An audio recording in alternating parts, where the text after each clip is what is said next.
नमस्कार, मैं आशीष सिंह। आप देख रहे हैं एबीपी न्यूज़। अनंतनाग स्थित कोकरनाग के जंगलों में एक ही ऑपरेशन में भारत माता के 3 अफसर वीर गति को प्राप्त हो गए।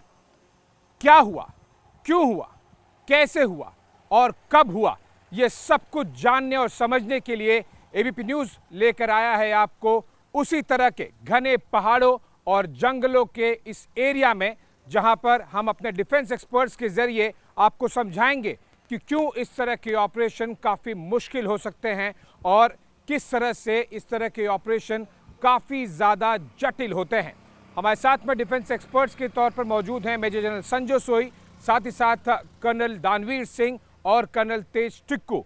तो अब हम अपने डिफेंस एक्सपर्ट्स के साथ में इन पहाड़ों और घने जंगलों में और अंदर जाते हैं और आपको बताते हैं कि किस तरह से इस ऑपरेशन की शुरुआत हुई और साथ ही साथ किस तरह से चाहे वो जम्मू कश्मीर पुलिस हो या फिर इंडियन आर्मी एक जॉइंट ऑपरेशन करते हैं और वो कितना मुश्किल होता है।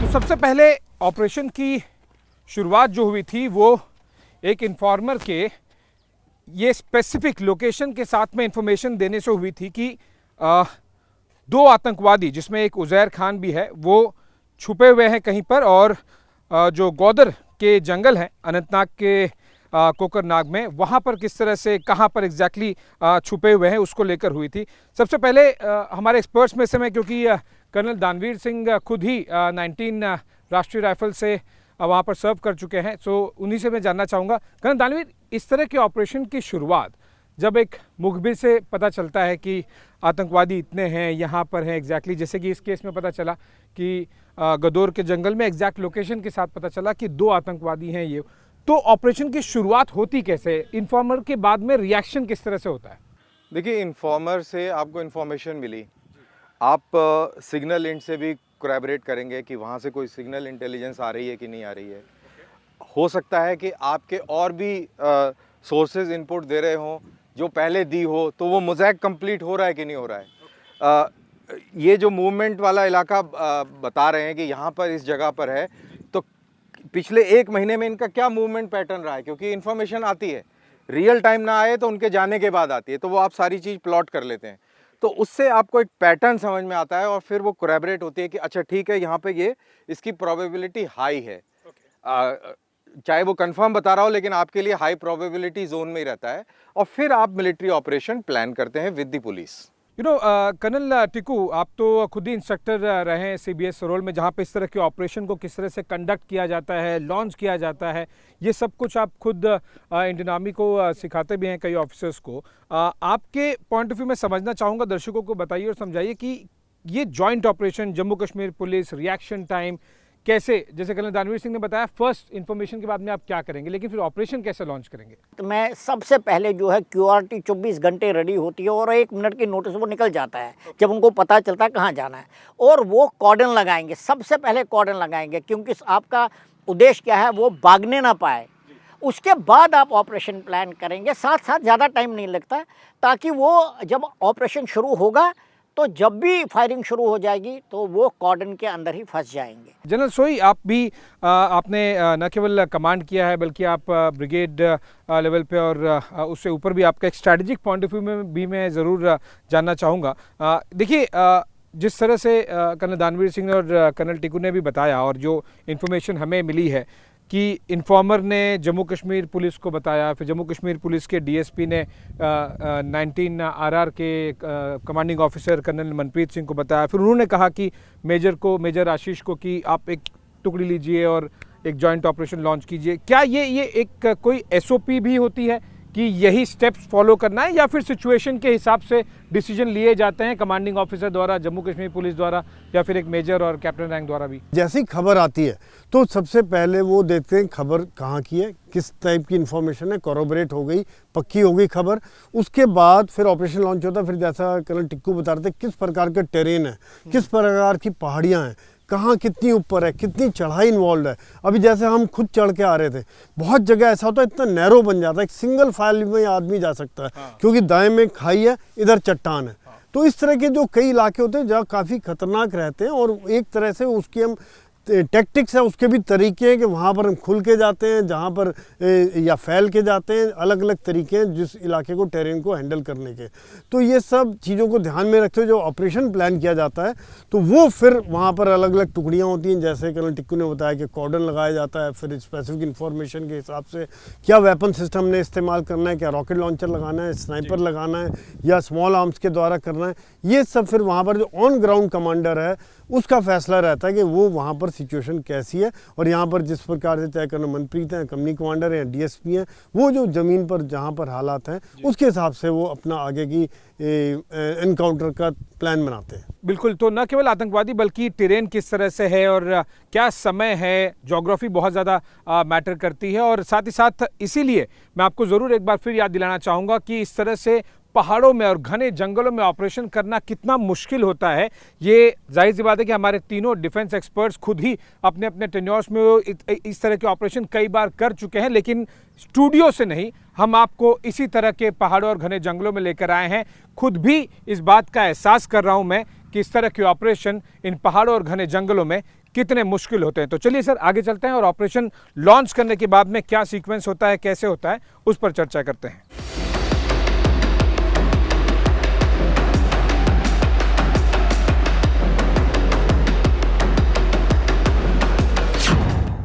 तो जैसा कि इन्फॉर्मर ने बताया था, 2 से 3 आतंकवादी एक हाइडआउट में छुपे हुए हैं अनंतनाग के कोकरनाग के ग्वादर जंगलों में। एग्जैक्टली वही हुआ। आतंकवादियों के संकेत मिल गए जहां पर हाइडआउट में, यानी कि वो जगह जहां पर आतंकवादी कुछ समय के लिए रुकते हैं, छिपते हैं, और एग्जैक्टली AK-47, कुछ बर्तन और साथ ही साथ कुछ कपड़े मिले। यानी कि आतंकवादी होने के उस हाइडआउट में संकेत मिले, लेकिन आतंकवादी नहीं थे। और एग्जैक्टली वही मोमेंट है जिसके तुरंत बाद जम्मू कश्मीर पुलिस के DSP Humayun Bhatt, colonel Manpreet Singh, 19 RR के कमांडिंग ऑफिसर और साथ ही साथ मेजर आशीष, तीनों ने तुरंत प्लानिंग बनानी शुरू की कि आतंकवादी इसी के आसपास में है। आतंकवादियों के हाइडआउट को लेकर इन्फॉर्मर ने जो खबर दी थी, ठीक वैसा ही हाइडआउट ठीक उसी जगह पर मिला। खबर यह दी गई थी कि अनंतनाग के कोकरनाग के औदौर जंगलों में जिस एग्जैक्ट लोकेशन के साथ में बताया गया था, जम्मू कश्मीर पुलिस और इंडियन आर्मी के जॉइंट ऑपरेशन को ठीक वहीं पर आतंकवादियों के होने के निशान मिले, लेकिन आतंकवादी नहीं थे। और उसी के साथ शुरुआत होती है उस क्रिटिकल और वल्नरेबल फेस की, जहां पर तीनों ऑफिसर्स हाइडआउट में AK-47, बर्तन और कुछ कपड़े मिलने के बाद एक बड़ा कॉर्डन और साथ ही साथ कोम्बिंग ऑपरेशन लॉन्च करने का प्लान करते हैं। सबसे पहले मैं आपके पास आना चाहूँगा कर्नल टिक्कू, ये हाइडआउट वाली चीज़ें मैंने भी एज ए डिफेंस रिपोर्टर देखी है कि काफ़ी बार बस्ट हो जाते हैं, वो पता चलता है, इन्फॉर्मर से पता चल जाता है। लेकिन ये हाइडआउट में मेन बातें होती क्या हैं, और क्या इसी समय पर ही आतंकवादी को पकड़ना ज़रूरी होता है, सेंसिटिव होता है कि हाइडआउट में वहीं पे पकड़ लीजिए, इससे पहले कि ऑपरेशन कोई लॉन्च करे या फिर जो उनका मकसद है वो आगे बढ़ाए? हाइडआउट वो जगह होती है जहां वो समय व्यतीत कर सके। तो एक तो परमानेंट टाइप का हो गया जहां वो 2-3 दिन रहते हैं, और दूसरा वो हाइडआउट होता है जो वो एनकाउंटर के टाइम में ऑक्यूपाई करते हैं। अगर JNK के इलाके में, पीर पंजाल रेंज में, रजौरी, पुंछ, कोकरनाग, अनंतनाग के एरिया में आपको आम तौर पर ये ऐसी जगह मिलेंगी। वो छोटी सी गुफा होगी, रॉकी एरिया होगा, जहाँ पर कि वो अंदर घुसकर वो आपके ऊपर फायर कर सकेगा, लेकिन आप उसके ऊपर फायर नहीं, क्योंकि वो जगह ऐसी चुन लेते हैं जहाँ वो जा सकते हैं। और ऐसी जगहों से वो आपको ऑब्जर्व करेगा, काफ़ी देर वहाँ से वो स्टैंड भी करेगा आपकी फायरिंग का, और आप डायरेक्ट अटैक नहीं कर सकते क्योंकि वो डायरेक्टली आपके ऊपर फायर कर रहा है। लेकिन क्योंकि आपकी ऑब्जर्वेशन ऑफसेट है उससे, तो आप उसको या तो रॉकेट लॉन्चर से तबाह कर सकते हैं, या तो फिर आपको काफ़ी देर वेट करना पड़ेगा ताकि वो थक जाए, उसका एमिनेशन ख़त्म हो जाएगा, फिर ऑटोमेटिकली वो ख़त्म हो जाएगा। हाइड आउट की एक और बड़ी विशेषता ये भी होती है कि आप उसके बिल्कुल नज़दीक खड़े होंगे, आप शायद उसके ऊपर भी खड़े होंगे तो आपको पता नहीं रहेगा कि ये हाइड आउट है, इसके नीचे आदमी छुपा हुआ है या इसके पीछे। इतना ज़बरदस्त कैमोफ्लाज होता है। इट डिपेंड्स कि वो कहाँ पे है, जंगल में है या घर के फर्श के नीचे है या कहाँ है, या रोड के साइड में कलवर्ट के अंदर घुसा हुआ है हाइड आउट। तो हाइड आउट कहीं भी हो सकता है। तो ये एक बहुत बड़ा चैलेंज है। क्या हाइड आउट मिल गया तो तुरंत चले जाइए कि उसको लेकर भी कोई एसओपी होगी, कोई एक चीज़ों को ध्यान में रखना होगा कि हो सकता है छुपा हो सकता है कहीं और हो सकता है बूबी ट्रैप हो सकता है एम्बुश हो। ये किस तरह से होता है हाइड आउट मिल के? मतलब आप ये समझिए कि half well done half begun. कोई भी ऐसा मिलता है तो पहले उसको सर्च किया जा सकता है, क्योंकि जो मिलिटेंट्स हैं वो नोन है कि किसी भी चीज़ में वो आईडी लगा देते हैं। हथियार के अंदर आईडी, टॉर्च के अंदर आईडी, टिफ़िन के अंदर आईडी, वहाँ पर एकदम इनोसेंटली रखा हुआ छोड़ देंगे, जिसको कि बंदा सोचेगा शायद ये गिर गया होगा इससे, लेकिन उसके अंदर आईडी होगी। तो इसीलिए किसी भी चीज़ को हाथ नहीं लगाया जाता है। यहीं पर उस क्रिटिकल और सबसे वल्नरेबल फेजेस में से एक की शुरुआत होती है, जब आप हाइड आउट में पहुंच चुके हैं। आतंकवादी नहीं हैं, आतंकियों के सामान हैं, आतंकियों के संकेत हैं। और ठीक इसी समय पर तीनों के तीनों ऑफिसर्स, जम्मू कश्मीर पुलिस के और इंडियन आर्मी के ऑफिसर्स, इस केस में आगे किस तरह से एक बड़ा घेरा बनाया जाए ताकि जो आतंकवादियों को ढूंढा जा रहा है उन्हें जल्द से जल्द लोकेट करके उन्हें न्यूट्रलाइज किया जाए। और इसी की तैयारी की शुरुआत होती है। आतंकवादी वहाँ पे नहीं मिला, लेकिन आतंक के निशान मिल गए, आतंकवादी का सामान मिल गया। ऐसे समय में जब जम्मू कश्मीर के डीएसपी हुमायूं भट्ट और मेजर आशीष और कर्नल मनप्रीत सिंह ठीक उसी के बगल में बैठ के प्लान कर रहे थे, ये मोमेंट कितना क्रूशल होता है और ये एक्चुअली किस तरह से किया जाता है कि अब वहाँ पे आपको जगह मिल गई लेकिन आतंकवादी मिला नहीं, तो कॉर्डन सर्च आगे कैसे? पूरे इसके अंदर जो इन्फॉर्मेशन है कि वहाँ पर AK-47 मिल गई, ये एक बहुत बड़ा एक इंडिकेटर है कि आतंकवादी यहीं कहीं नज़दीक में है और आपके आने से, अचानक से आने से, इमर्ज होने से हबड़ा दबड़ी में वो छोड़ के चला गया है अचानक से। यानी कि इस समय आपका लेवल ऑफ अलर्टनेस 101%, 200% हो जाना चाहिए और अलर्ट हो जाना चाहिए। और ये बहुत ही क्रूशियल और क्रिटिकल टाइम है। अब ये डिपेंड करता है कि ये जान के इस तरीके की कार्रवाई हुई या ये एक्चुअल में अचानक से फौजी आ गए और वो हबड़ा दबड़ी में छोड़ के भागे। अगर ये प्लान्ड है तो दैट मीन्स ये आपका एम्बुश हो गया है और आप अभी एम्बुश में फंस चुके हैं। It is just any time now. मुझे ये सुन के ही लग रहा है कि वो बहुत डर वाला भी समय होता है, क्रिटिकल टाइम, कि आपको मिला नहीं और हो सकता है आपके ऊपर पहले फायरिंग हो जाए। नहीं, बिल्कुल। वहाँ पे जब भी ऑपरेशन में हम जाते थे, बिल्कुल हर कदम फूंक फूंक के रखना होता था, पूरा दाएं बाएं, रात के समय नाइट विजन गॉगल्स लगा के। और जब वो फायर होता है, मान लीजिए जब फायर हो गया, उसके बाद काउंटर एम्बुश की ड्रिल होती है। जिस प्रकार यहाँ पर भी JNK के पुलिस वाले, सिख RR के जवानों ने वापस फायरिंग किया, ये किया। लेकिन ये टेरेन ऐसा है, यहाँ पे आप देखिए किस प्रकार से आप बैठे हैं। मान लीजिए यहाँ से फायर किया, यहाँ नीचे से आ रहे हैं, उसके बाद उसने एक पलटी मारी, पीछे लेट गया। बाद में हम जितना मर्जी गोली फायर करते रहे तो उसके बाद बड़ा मुश्किल होता है उसको काबू करना। इसी करके कॉर्डन लगाया जाता है और कॉर्डन अगर कामयाब हो तो तब वो कहीं ना कहीं उसमें फंसता है और उसके बाद वो ट्रैप होता है। लेकिन यहाँ पर क्योंकि वो करके पीछे की तरफ को भागा है, तो यही कारण है कि अगर पहला उसको पहल मिल गई, पहला फायर उसने किया, यहाँ हमारी कैजुअल्टी हो गई, तो ये थोड़ा सा उसके बाद रिटेलिएट करने में एक कैजुअल्टी करना थोड़ा मुश्किल हो जाता है। व्यक्ति नहीं मिले जिसके लिए आप ढूंढने आए हैं, आतंकवादी इस केस में। कितना एरिया आप डिसाइड करेंगे? आसपास मतलब कितना? पता तो है आसपास है, कहीं छुपा भी हो सकता है, भाग भी सकता है। देखिए, जब ये ऑपरेशन प्लान किया जाता है, क्योंकि आप जिस जगह पर हैं वहाँ पर आप कुछ साल आपने ऑलरेडी बिताए हैं, आपकी कंपनीज़ हैं वहाँ पर, आपके पेट्रोलिंग जा रही है, आपके पास सोर्सेज हैं, तो जनरली यूनिट कमांडर को, कंपनी कमांडर को पता होता है कि अगर कहीं पर भी वो छुपा होगा तो हमें कितने एरिया का कॉर्डन करना है। क्योंकि हर जगह से आतंकवादी नहीं भाग सकता, क्योंकि टेरेन इतनी मुश्किल है, उसको कुछ स्पेसिफिक ट्रैक्स लेने पड़ेंगे, नहीं तो वो खाई में गिर जाएगा। तो वो ट्रैक्स को कवर करना पड़ता है और ऐसी जगह पर कॉर्डन लगाना पड़ता है कि वो बीच में से ना निकले, कि वो लोग इंस्पेक्शन करने गए, एक्सपोज थे, वो छुपा हुआ था, उन्होंने फायर किया। क्योंकि एक चीज़ हमें याद रखनी चाहिए, एक बार मिलिटेंट ने फायर खोला, then his location is fixed, वो फिक्स हो जाता है। कंटैक्ट जब एस्टैब्लिश हुआ फिर उसको कोई नहीं बचा सकता। लेकिन अगर वो इफेक्टिव फायर हुआ तो आपकी पहले कैजुअल्टी जो इस केस में दिख रहा है केस में कि आतंकवादी ने फर्स्ट जब कांटेक्ट हुआ इफेक्टिव और फायर आप किया। एक्सपोज थे, इट इज ऑब्वियस कि वो एक्सपोज थे और वो छुपा हुआ था।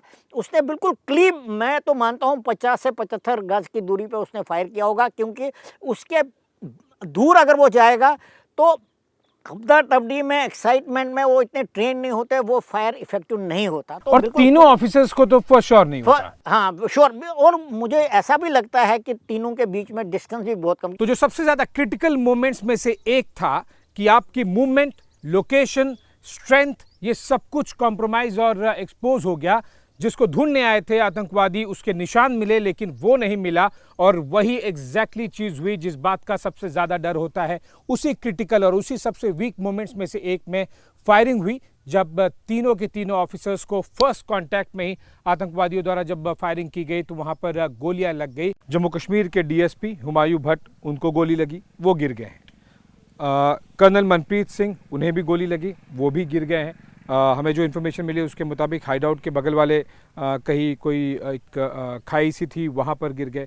मेजर आशीष भी वहाँ पर गिर गए। फर्स्ट लाइन ऑफ फायर में ही तीनों ऑफिसर घायल हो गए। उन्होंने रिटेलिएटरी फायरिंग भी की, उन्होंने भी कोशिश की कि हम आतंकवादियों पर एक काउंटर फायर करें।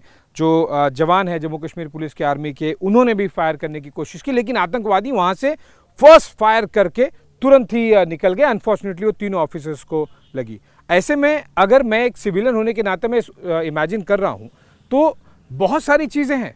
एक, चाहे वो कंपनी कमांडर होगा, चाहे बाकी जवान होंगे, पहले कर्नल साहब को भी बचाना है, मेजर साहब को भी बचाना है, डीएसपी साहब को भी, क्योंकि ब्लड लॉस एक सबसे बड़े कारणों में से एक होता है कि अगर आप जल्दी हेलीकॉप्टर वहाँ पर नहीं उतरवा पाएँ, आतंकवादी भागने नहीं पाए, मल्टीटास्किंग, बहुत सारी चीज़ें। रिएक्शन कैसे? जैसे इस तरह का कोई इंसिडेंट होता है तुरंत ही जो हमारे रिजर्व हैं, रिजर्व कंपनी वो लॉन्च की जाती है, कॉर्डन को और कड़ा किया जाता है और बड़ा लॉन्च किया जाता है, फिर ब्रिगेड की रिजर्व कंपनीज लॉन्च होती है, डिवीज़न के ट्रूप्स लॉन्च होते हैं, जैसा कि कल से आपके चैनल में भी दिखा रहे थे कि और ट्रूप्स लॉन्च किए जा रहे हैं और ट्रूप्स भेजे जा रहे हैं, ताकि वो जो मिलिटेंट है वो बच के ना भागने पाए। साथ ही साथ जो कैजुअलिटीज, जैसे आप बता रहे थे कैजुअलिटी हुई हैं, तो उन कैजुअलिटीज का इवैक्यूएशन का भी प्लान होता है कि हेलीकॉप्टर्स के द्वारा किए, या टफ एरिया तो वहाँ से कितनी दूर तक पैदल ले जाना है, पैदल ले जाके उसके बाद किसी सूटेबल हेलीपैड पर लैंड करके वहाँ से फिर पूरा बेस हॉस्पिटल जो श्रीनगर में, वो हमेशा गियर्ड अप रहता है। भारत माता के 3 सपूतों का बलिदान बेकार नहीं जाएगा, इसका बदला जरूर लिया जाएगा। लेकिन ये अभी क्यों हुआ, इसके लिए क्विक कमेंट्स हमारे डिफेंस एक्सपर्ट से, सभी से एक एक लेते हैं। आशीष, G20 की जो सक्सेस है, ये पाकिस्तान के दिल में सांप लौट रहे थे, क्योंकि उन्होंने उम्मीद नहीं की थी। सबसे बड़ा एक हमारा अफ्रीकन यूनियन को जोड़ लेना, फिर एक जो डिक्लेरेशन आ जाना, पूरे देश मिल के। पहली बार ऐसा हुआ है कई सालों में जब डिक्लेरेशन पे साइन हुए हैं, खासतौर से रशिया यूक्रेन के युद्ध के बावजूद भी। उसके बाद जो पूरी दुनिया के द्वारा जो भारत को इज्जत मिली और जिस प्रकार से भारत ने किया है, ये पाकिस्तान में वाकई में बहुत ज़्यादा जलन है। आइडियली तो इनको करना था G22 के दौरान, लेकिन वो हो नहीं सका। लेकिन अभी भी जो उन्होंने किया, एक बहुत बड़ा टारगेट हासिल किया, और जिसकी वजह से पूरा देश के अंदर जो है, आपको पता कितना रोष पैदा हुआ है और इंटरनेशनल न्यूज़ बन गई है। तो ये लिमिटेड एसेट जो हैं इनको जो है अभी इंडिया को ख़त्म करना पड़ेगा टोटली। सर्जिकल स्ट्राइक से ठीक पहले प्रधानमंत्री मोदी ने एक बयान दिया था, हमारे जवानों का बलिदान बेकार नहीं जाएगा। जब जवानों का बलिदान बेकार नहीं गया तो अफसरों का बलिदान बिल्कुल भी बेकार नहीं जाएगा, इसका बदला लिया जाएगा। बस ये देखना है कि ये बलिदान के बदले जो बदला लिया जाएगा वो यूनिट या ब्रिगेड लेवल पे लिया जाएगा, या फिर सर्जिकल या बालाकोट तरह की एक स्ट्राइक करके एक लार्जर मैसेज पाकिस्तान को दिया जाएगा। फिलहाल के लिए बस इतना ही। मेरे आशीष सिंह के साथ आप देखते रहिए एबीपी न्यूज़।